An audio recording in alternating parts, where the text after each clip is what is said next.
pambayad sa anyo ng papel at barya para sa mga kalakal at serbisyo. Karaniwang tinatanggap sa lahat ng transaksyon.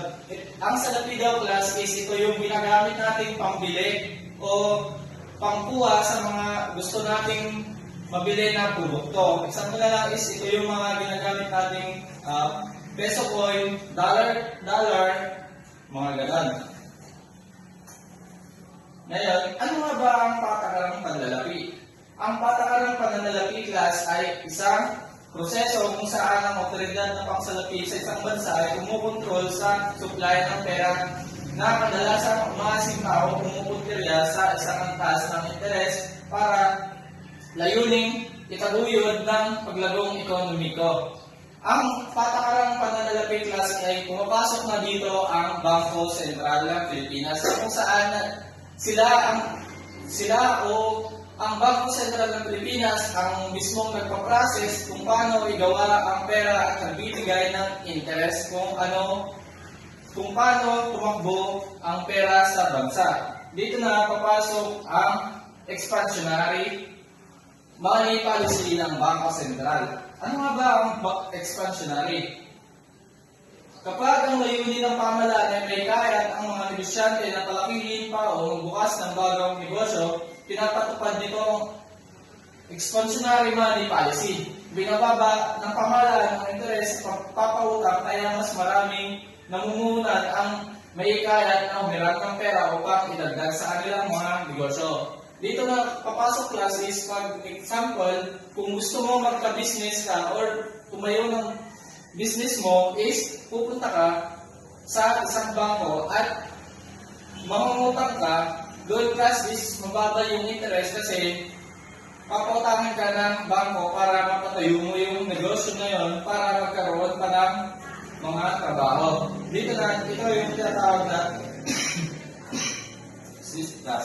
expansionary money policy. Dalawang institusyon ng panlalaki, bangko at ang hindi bangko. Bangko. Ang bangko ay isang institusyon panlalaki na tumatanggap ng mga deposito at ginagamit ang mga ito sa pagpapautang. Maaaring tuwirang pagpapautang, hindi tuwirang pagpapautang ng merkado o ng mga kapital.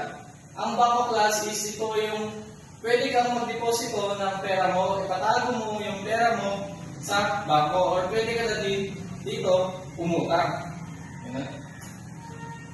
Ang iba't ibang uri ng bangko. Apat na iba't uri ng bangko. Ang commercial bank, gift bank, rural bank, at specialized bank. Ano nga ba ang commercial bank? Ang commercial bank ay tumatanggap ng lahat ng uri ng depositong publiko tulad ng savings, deposit, time deposit, demand deposit, sa pamamagitan ng cheque, nagpapautang din ito ng puhunan, halimbawa ay ang BDO, Metrobank, BPI. Dito daw sa class sa commercial bank is pwede ka daw din mag-deposito ng pera mo dito or mga time deposit. Example na lang sa time deposit class is pag may malaki kang pera na pinatago is parang nagkakaroon ka ng porsyento doon. Dito na yung example daw class dito ay ang BDO, Metrobank at ang BPI.